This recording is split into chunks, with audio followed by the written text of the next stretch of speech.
kurongorirwa. Urakoze cyane yicarire wahejeje. Gusefura no kurungurirwa umuntu rimwe na rimwe akumva ikintu cy'isevu atanguye gusevura atazi iyo bivuye. Uwundi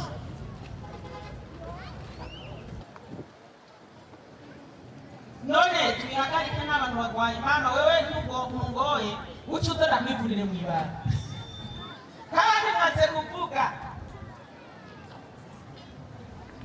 nimuvuge ikindi kimenyetso hariho kugira amate menshi aduga kumva amata aruzuye mu kanwa asosagira cyane ururendarenda umva uciriye ukamenga birarenduka. Ikindi ukumva mu nda hariko hakaye umuriro. Yego nico ndacemeye kandi urakoze kutubwira bibiri ubundi nawe natubwiye. Yego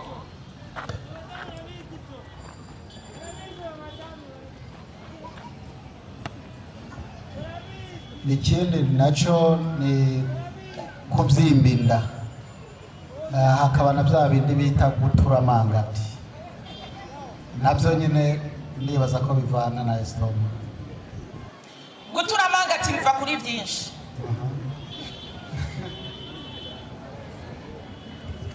Zibwa amazi y'ubugingo. Usomere umutwe w'amajambo. Uvuga gute? Hano muri Bibiliya ise nta mutwe w'amajambo badushiriye. Sawa, soma ntacyo. Anyereka uruzi rw'amazi y'ubugingo. Yohana ariko arabona yabonye amazi y'ubugingo rubonerana nk'ikirore. Ubwo ruzi Yohana yabonye rubonerana nk'ikirore. Ruva ku ntebe y'Imana na wa mwagazi. Ruva ku ntebe y'Imana no kuri wa mwagazi. Hagati y'irango rya wa mugwa. Hagati y'irango rya wa mugwa. Hakurya no hakuno y'urwo ruzi. Hari igiti cy'ubugingo. Hariho igiti cy'ubugingo. Kera 12 mu mwaka. Inshuro 12 ku mwaka. Kikera rimwe uko ukwezi gutashe. Ibibabi byaco by'icyo giti byari byo kuvura amahanga. Imana hagucyubahiro. Amen. Nawe ngire maze ndakubaza ibyo bintu usomye byari hehe?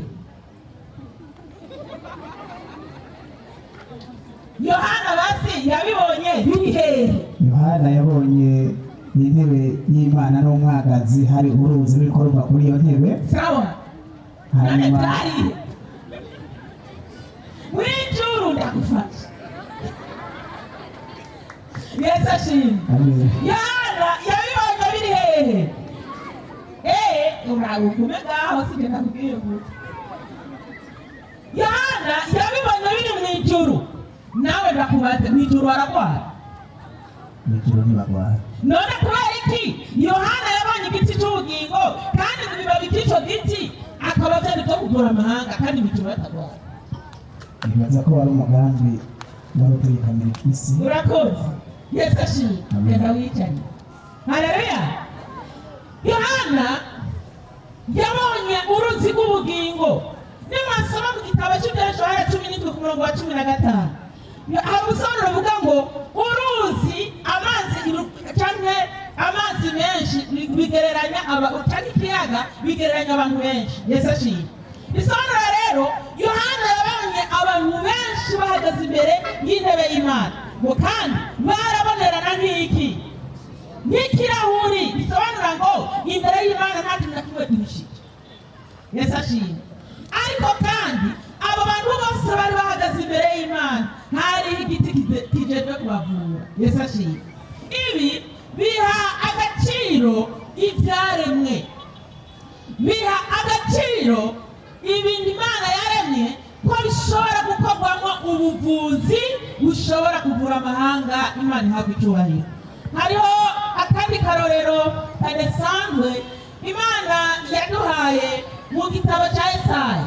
Ndasaba wa musomyi wacu n'ubundi yigore yongere agaruke. Yesaya 3:8 umurongo wa 20. Yesaya igice cya 38 umurongo wa 21. Tusome mu izina rya Yesu. Somere. kandi Yesaya yari yaravuze ati nibabire intore ibumbabumbwe mu nsukoni bayomeke ku kibyimba kandi azokira. Imana ihabwe icyubahiro. Jana manibaza igihe cyose ndiko ndasoma iri somo, mbega koko mu nsukoni hoba harimo ubushobozi bwo gushobora kuvura ibibyimba byananiranye? Yesu ashimwe.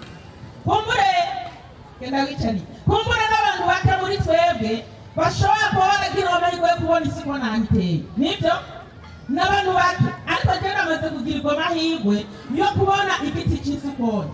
Ni igiti gisanzwe. Yesu ashimwe. Ariko sinzi ko abahinga bashobora kuba barakoze ubushakashatsi ku bintu bijyanye n'ingeri y'isukoni yovura ikibyimba nk'iki. Bibiliya yatubwiye mbere abasomyi ba Bibiliya bakaba bemeza nuko ko iki kibyimba cyarimo kansera. Imana ihabwe icyubahiro. None rero Imana ibwira Yesaya, mwibuke ko Hezekiya yaravuwe ko agiye gupfa, ariko asenga Imana ayisaba kongerwa iminsi yo kubaho. Ni kubera iki Imana itabwiye Yesaya ati genda urakize, ariko Imana igaca mu bavugishwa n'Imana Yesaya ati genda ubwire Hezekiya ati tora isukoni uyisye uyisekure uyibumbabumbe uhomeke ku kibyimba cyawe. Ni kubera yuko Imana yashaka kwerekana ko mu byaremwe harimo ubushobozi budasanzwe bwo gushobora kuvura indwara, mbere indwara abantu benshi biyumvira yuko zidakira. Imana ihabwe icyubahiro. Kuri uyu mugoroba tugiye kurabira hamwe indwara isinzikaje abantu benshi. Sinyekeranya yuko no muri twege twicaye ngaha benshi tuyigenda.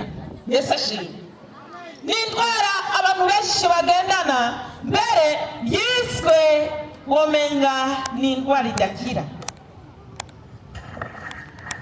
Tugiye kurabira hamwe indwara y'umushishito. Yesu ashimwe. Iyi ndwara irabangamye kandi ibangamiye abantu benshi. N'ubu nobazatsi ni bande bagwaye indwara y'umushishito? Nibokiriza? Ni murimwo? Turimwo. Imana turi na benshi. Imana itoreye cyane. None rero tugiye kurabira hamwe indwara y'umushishito. Indwara y'umushishito indwara z'umushishito ziri ubwoko bwinshi, ariko reka turabire hamwe ubwoko bubiri businzikaje abantu muri kino gihe. Ubwoko bwa mbere ni kwakaka mu mushishito. Imana itoreye cyane. Nabyo ndaza kubabwira ibimenyetso byabyo. Ubundi bwoko bugira kabiri mbere businzikaje benshi muri twebwe ni ibikomere, n'igihe umushishito wagwaye ukajako n'udukomere. Nabyo turaza kubirabira hamwe. Ubwoko bwa mbere nababwiye ni ubwoko bwo kwakaka mu mushishito. Mbega hoba harimo abantu bagwaye indwara y'umushishito muri twebwe? Barimo? Sawa. Nimba murimwo umuntu agwaye umushishito aba afise ibihe bimenyetso? Yesu ashimwe. Ni ngombwa dufashanye kugira singume mvuga ndumva. Munyarutse kugira ngo dukoreshe umwanya, nimutwara umwanya wo kubabwira imiti zo kuzobavura. Udashaka kurya naho. Ego kumva ukubura akayabagu umuntu ntashake gufungura ibyo kurya wariye ukakumubita urumube no mu yandi masaha ari imbere, kubera ko indya bitakunze yuko zishyebwa neza. Mu DJ wacu turamuruhisha. Ego vuga. Haleluya. Hariyo kandi kubumuribwa hejuru munsi y'agatima. Wakoze cyane. Kuribwa hejuru y'umukondo. navyumvise ico ndacemera. Kuribwa aha hagati ngaha, iyo umushishito wawe ufise udukomere bijanirana no ngaha inyuma, ukamana umusonga, uburibwe budahera hagati ngaha n'inyuma. Murakoze cyane, murakoze kandi ndashimiye abantu bose mwagize ico muvuga. Reka tubandanye. Hariho ibindi bimenyetso cyane cyane ku bintu bijanye n'abantu barwaye umushishito utuma bakaka, kumva ubushuhe budahera, kandi rimwe na rimwe iyo ufise ikibazo c'indwara y'umushishito urakunda gucika intege, ukumva urushe kandi utigeze ukora.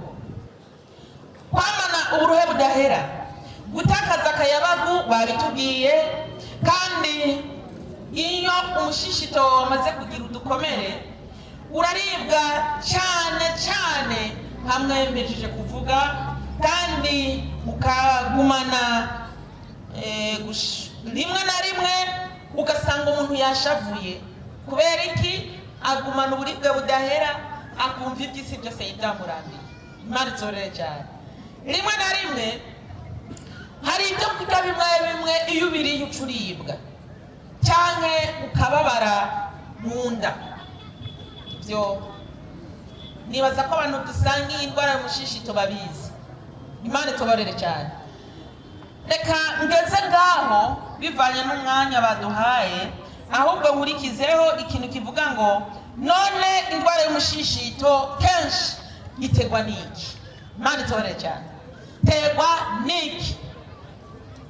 Yego vuga. Urumva yuko indwara y'umushishito ni agahimba kajeje gusya ibyo kurya. Ubwo rero ikintu kibyica n'ubundi ni ibyo kurya. Imana itoborere cyane. Gufungura, abantu bariko barafungura rimwe na rimwe akamenyero kabi twagize mu ngo zacu. Aka karere kacu, iyo ushize ibyo kurya ku meza, imbere y'uko ushira ibyo kurya ku meza ukangura amazi. Nimuhora mubibona? Imbere y'uko bazana ibyo kurya ku meza ukabona umuntu yatanguje kuzana ijage yuzuye amazi, hanyuma akazana amasorori, akazana n'ibindi byose bikurikira. Umuntu yafungura ari ikiyiko kimwe, ibiyiko bibiri, akumva biramuturiye, agaca atora igikombe agasuka amazi akanywa, amakabandanya afungura. Ibyo bintu birica umushishito ku rugero ruteye ubwoba. N'abantu basanzwe babikora bo bihagarika vuba na bwangu, kuko nimba utarana kurwara witegure kurwara. Imana itoborere cyane. Rero gufungura turiko turanywa amazi bitwicira umushishito ku rugero ruteye ubwoba. Kindi kintu kitwicira umushishito cyane ni ukurya ibyo kurya byuzuyemo ipiripiri. Hari abantu ku meza udashizeho ipiripiri badashobora gufungura. Ibyo kurya bitarimo ipiripiri bumva bitaryoshe. Reka nababwire, ipiripiri si iryoshe ibyo kurya, ahubwo ipiripiri icyo yakoze yambuye ibintu bituma uryoherwa. Kuyikoresha cyane yakwiciye ibintu bituma uryoherwa ibyo kurya, usigara iyo uri ibyo kurya ipiripiri itarimo wumva ibyo kurya bibishe. Ubundi bw'ipiripiri ntiryoshe. Iyo rero wayimenyereye yambura ubushobozi bwo kuryoherwa umubiri wawe, indya zose uriyemo wumva zitarimo ipiripiri ukumva zibishe. Ipiripiri rero iratera umushishito ku rugero ruteye ubwoba. Abantu bose muzi ko mu gipiripiri muyihagarike kuneza amagara yanyu. Ico ndakivuyeko. Kindi kintu gitera indwara y'umushishito n'akamenyero kabi ko kunywa icyayi. Icyayi n'ikawa ni ibintu bitunze ubumara bitateyine, kandi si ubwo bwonyine. kafeyine, harimo ubundi bumara bwa teofirine, mbere ubwo nabwo bukaba bujejwe konona no kubangamira umushishito. Imana itore cyane. Abantu mu gicayi cya mukaru cyane cy'amata n'ikawa, menye yuko vuba na bwangu uretse ko atari indwara y'umushishito gusa, mwitegura n'izindi ndwara zikurikira nk'ivuduka rirenze ry'umurindi w'amaraso n'ibindi n'ibindi n'ibindi. Rero icyayi nabyo biri mu bintu bibangamira umushishito ku rugero ruteye ubwoba. Ikindi kintu kibangamira umushishito ni inyama. Kugira zisyebwe, Yesu ashimwe, muntunge sinoreka kubibabwira, ndazi yuko nk'abantu bimba ariko tukantu dukunda gusumba kandi, ariko nabyo turabivuga kugira ngo umenye uko wirinda. Inyama, amata n'amagi biri mu bintu bibangamira cyane umushishito. Kindi giteye kikwanza cyane umushishito, hariho imiti imwe yo kwa muganga, imiti igabanya ububabare bita anti-inflammatoire non steroïde. Iyo nayo nk'akarorero harimo aspirine n'ibindi n'ibindi n'ibindi. Niyo kenshi iyo bayitanze bababwira bati imbere yo kuyinywa ubanza ufungure. Ni kubera yuko nayo iri mu bintu bibangamira umushishito cyane. Kwamana agahinda kadahera, hari abantu bagendana inzigo, bagendana ishavu, ibyo nabyo bizokugwaza umushishito. Mu ahantu runaka ukaba ari umuntu mwapfuye ikintu na n'ubu ukaba warakibitse muri ndibara, mushishito wawe uriko urawuhemukira. Iyo mupfuye ikintu n'umuntu murondera mu giheze, kuko niwanga kubikora zoba uriko urabangamira ubuzima bwawe. None rero reka ngeze ngaho twigire ku miti. Si ibyo byonyine bibitera, no kwiriga ubusa igihe cyose, kurya imburagihe. Muntu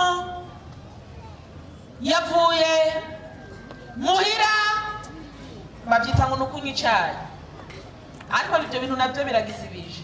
Abantu ntibanywa icyayi mu gatondo bararya, byagenda ahantu runaka saa yine agafungura, saa sita agafungura, saa yindwi agafungura, saa munani agafungura, umushishito wiwe ukabumurya imburagihe. Ibyo bintu bigwaza umushishito.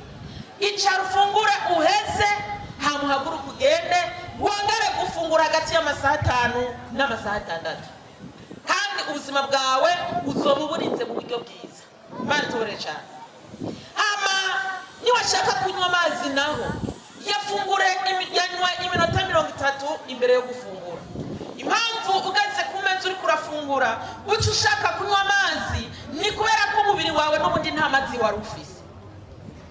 Ugiye kuwushiramo ibintu bishushe wari usanzwe n'ubundi atamazi ugira, uca ushuha gusura. Rero iyo wanywa amazi iminota 30 imbere yo gufungura, cyangwa uri kurafungura nta mazi uzokumva ushaka kunywa. Imana itore cyane. None rero ngiye gukurikiza ko imiti ivura umushishito ni myinshi cyane, myinshi kandi myinshi cyane, ariko ndahitamwo uburyo butatu, bune, butanu cyangwa butandatu bivanye n'umwanya ndagarukiza ngaho. Kandi ikindi nobabwira, indwara y'umushishito ni indwara yoroshe kuvura, ni indwara ikira byoroshe mu gihe wafashe ingingo yo kutongera kusinzikaza. Iyo ufashe ingingo yo guhagarika ibintu bituma urwara umushishito, hama ukivura, ukira mu buryo bworoshe. Imana itore cyane. Kandi hagati y'iminsi 10 na 15 urashobora gusezerera indwara y'umushishito estoma mu mwanya muto cyane. Ngiye gutangurira ku miti ibiri ya mbere, novuga ngo nabonye ari karahabutaka ku mushishito. Mbese shimwe, nabonye ibivura mu mwanya muto kandi n'ibintu byoroheje. Umuti wa mbere, mbese shimwe, turi kumwe. Umuti wa mbere ni ifu y'amakara. Ifu y'amakara murayizi? Abantu muzi amakara turabe? Aha, mbona muri benshi. Ifu y'amakara ihinguwe neza, isyeye ku buhinga bwa none, uteranije n'ubuki. N'ubu nyene ukaba ufise indwara y'umushishito, ukaba woronka ifu y'amakara n'ubuki, uhita ubikora uno munsi, n'ejo mu gatondo, na saa sita na saa cyenda uje ngaha mu biganiro, uzovuga uko wiyumva. Uwo n'umuti uvura mu mwanya mutoya. Ubikora gute? Fata ibiyiko bibiri by'ifu y'amakara,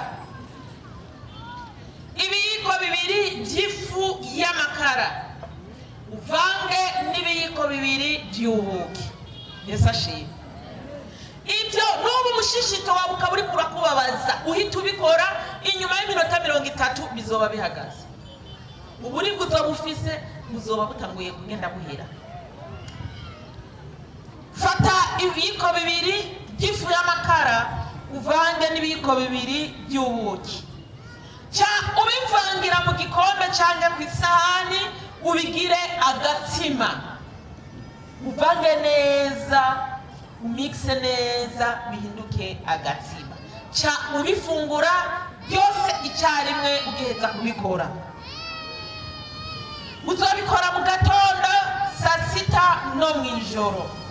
Ufise umushishito wawe wasinzikaye, ufise ibikomere, uzobikora hagati y'iminsi 10 na 15 udasivye. Mu gihe uri kurabikora, ku bantu banywa inzoga ntibazosubire kuyinywa. Ku bantu banywa icyayi uca uhagarika burundu.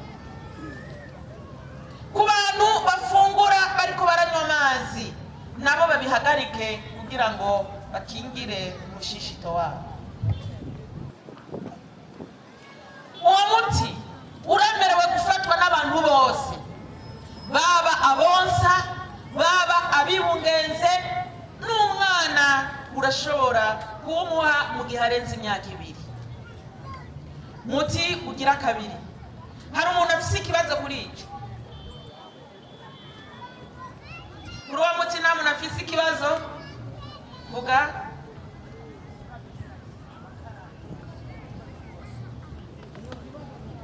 Abantu bose bicaye ngaho barazi ko ari amakara avura. Nibaza ko nta mudivantisi wo munsi w'indwi yobaza ngo n'amakara yariyo.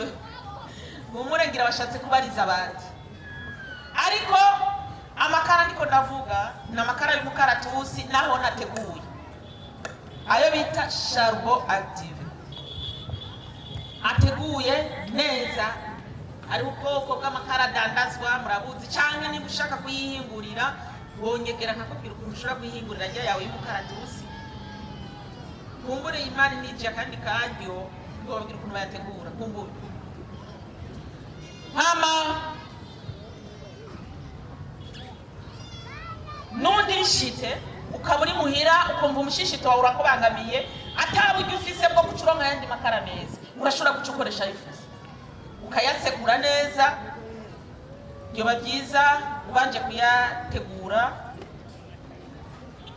naho ushobora kubikora mu buryo bwinshi, ariko mu buryo bubangutse urashobora guca usya amakara uzoba ufise, nubwo atazoba ateguye, atazoba ari active ngo akuyemo imicafu, mugabo mu buryo bwo kwifashisha kubera yuko ari ibintu bice giturumbuka, urashobora kuyasekura ukayasya, ukayaseba neza, ukaronka agafu gasye neza, ukayakoresha ukurinda yuko uzoronka amakara meza. Ikibazo cyawe nacishuye? Sawa, urakoze. Ikindi kintu wo kwifashisha mu buryo bunyarutse mu gihe wowe uvanganira n'indwara y'umushishito, genda ufate imihwi ibiri. Murayibona imihwi? Hari umuntu atazi imihwi? Imihwi ibiri uteranye ibiyiko bitatu by'ubuki. Ku bantu bafise blender ucukatagura buto buto ukabishira muri blender yawe, hama ugasukamo mirongo imwe, igikombe kimwe cy'amazi, ugaca ubisya muri ya blender yawe. Utayifise nawe ubwawe urashobora kurapa ukoresheje kajya kantu turapisha itomati, ukawurapa neza, ugaca ubivanga n'igikombe kimwe cy'amazi. Ongeramo ibiyiko bitatu by'ubuki. Cunywa gatase mu gatondo, akandi gatase saa sita, akandi gatase mu ijoro. Ubikora iminsi 5 mudasiba. Uwo nuwundi muti ugira kabiri. Si imiti yoroheje, ibyo hari umuntu atobiro. Iyo ni imiti yoroheje cyane ushobora kwivura mu buryo bworoheje. Uwundi muti ugira gatatu. Umuti wa mbere nababwiye n'uwa kabiri urashobora byose kubikorera icyarimwe kugira ukire n'ingofu. Ibyo biremewe nta ngorane. Uwo w'amakara n'uwo w'umuhwi urashobora kubikorera icyarimwe. Undi muti ugira gatatu nawe n'umuti utoroshe. Mereka kurangira umuntu ari muri South Africa, yeka nsaba ngo namubwira umuti wa estoma. Nabonye inyuma y'iminsi 5 aja kunshimira mbwira ko yakize, yanagiye no kwa muganga akamubwira yuko nta kibazo cy'umushishita gifise. Nabyo nibi bikurikira, nawe ngiye kubikubwira, ngiye kubibwira umuntu wese karanyo. Fata ikaroti zibiri ni ibintu mwese muzi, ndabeshe abantu bose ngaha muri kino gihe cyacu, muri iki gisagara cyacu barazi karoti. Fata ikaroti zibiri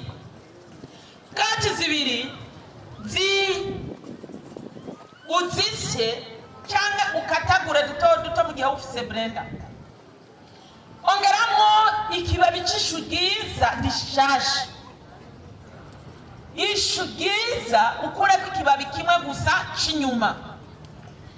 Muri ibyo bintu fata ibiraya byawe bibiri byiza, ubironge neza, hama ukatagure duto, n'ishu yawe ukatagure duto, ucushira muri blender yawe, ubisye, wongeyemo ibikombe 2 by'amazi.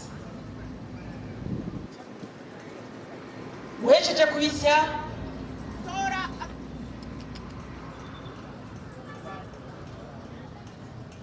aichomoye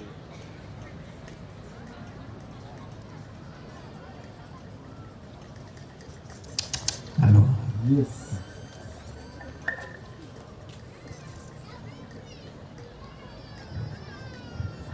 uhejeje kubisya, tora agatambara keza ushiremo bya bintu byawe wasyeye, ukanye umutobe uva muri ibyo bintu. Ufata ushobora kubyongera mu buki kugira uryoherwe, kuko n'akaji karyoshe cyane. Ongeramo ibiyiko 2 by'ubuki. Ariko ku bantu basanzwe bafite indwara y'igisukari ntiboshira mu buki. Ufata agatase kamwe mu gatondo, saa sita, no mu ijoro iminsi 7 mudasiba. Uyo urashobora gukoreshwa n'umuntu uwo ari we wese, yaba yibungenze, uwo ari we wese arawukoresha. Bamaye ndasigaje iminota 2, ngiye kubabwira mu wundi muti umwe wa nyuma. Umuti wa nyuma nawo uhoma ukanasanasana umushishito, ni umutobe ukozwe muri aloe canke igikakarubamba canke ingagari, bivana n'ahantu. Hari ahantu uvuze igikakarubamba aribyo bumva, uvuze aloe barabyumva hamwe hamwe, ariko bari hano uvuze ingagari batumva. Wewe urahitamwe ururimi ushaka kumva. Naho wokora iki? Urafata ikibabi ukagikura ko tujya duha twinyuma, murakibona, ugaca ukironga neza, ukagishira, nimba ufise blender ucukatagura duto duto, ugaterera muri blender yawe, nta mazi ushiramo, ugaca uyisya yonyene atakintu na kimwe washizemo. Uca ushira mu gatambara keza kwa kundi nyene wakora kuri bya bindi by'ibitunguru bambe by'amakaroti, naho ukaronga ugakanya ukaronga umutobe, kubera yuko ico kibabi gishobora kuba kirimo imyanda. Imbere yuko ugisya urashobora kugicisha mu mazi ashushe kugira ngo wice ubushafu bushobora kubufashe kuri ico kibabi. Hama uca ufata ibiyiko bibiri mu gatondo, ibiyiko bibiri saa sita, ibiyiko bibiri mw'ijoro. Ntuzoretse ibiyiko bibiri, kubera yuko uramutse ubirengeje urashobora gucibwamo. Ibi urashobora gukoreshwa n'abantu bafite ikibazo cya constipation, abantu baba bagumbije cyangwa ko baja ku mwanda mukuru. Iyo bawukoresheje baroroherwa bakituma neza.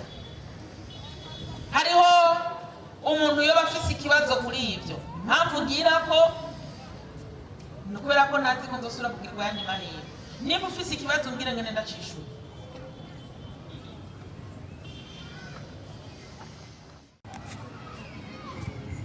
Ego murakoze. Cyo kibazo nagize bwa mbere, hari igihe bishika umuntu akaba ari umushitsi kuri uyu munsi w'indwi, akaba ibyo mumusiguriye yari abikeneye, mbega weyo gushikira bibangutse gutuma imwibutse. Cyo niki kigira kabiri, numvise umenga mubivuga nk'abaganga, sinzi ko mutanga nimero za telefone. Nicyo kibazo nari mfise. Bakoze cyane, nibaza ko nk'abanyagahahe nimero zibanje barazifise, nibaza ko nyene umushitsi. Inimero zanje koko wabitoye amande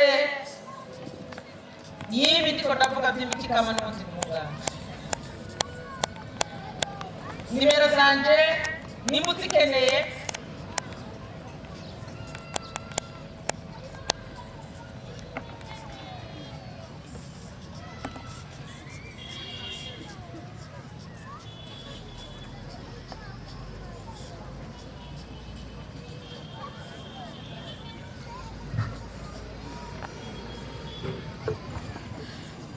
Yesu ashimwe.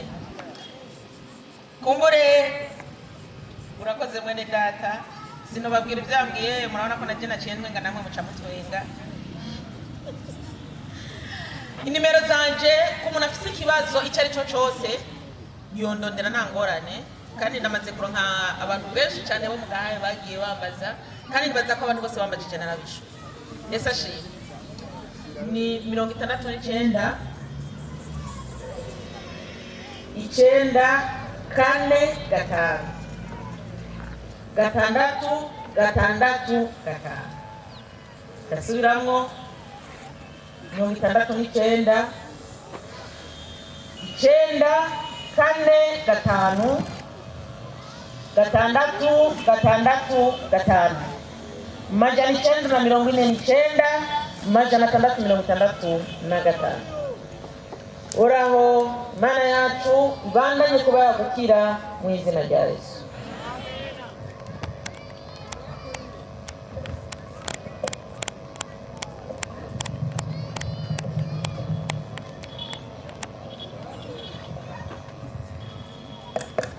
Haleluya. Haleluya. Haleluya kandi. Yanzo kubibabwira buryo bityo yose yababwiye, iyo nimero yabahaye arayifise. Haleluya. yose arayifise kandi nande ndi mwazo gushobora kumudame arafise ikibazo cy'umushishito izina ry'Imana rihimbazwe korale byari bishasha sinzi ko biteguye cyangwa bahindurire batiteguye biteguye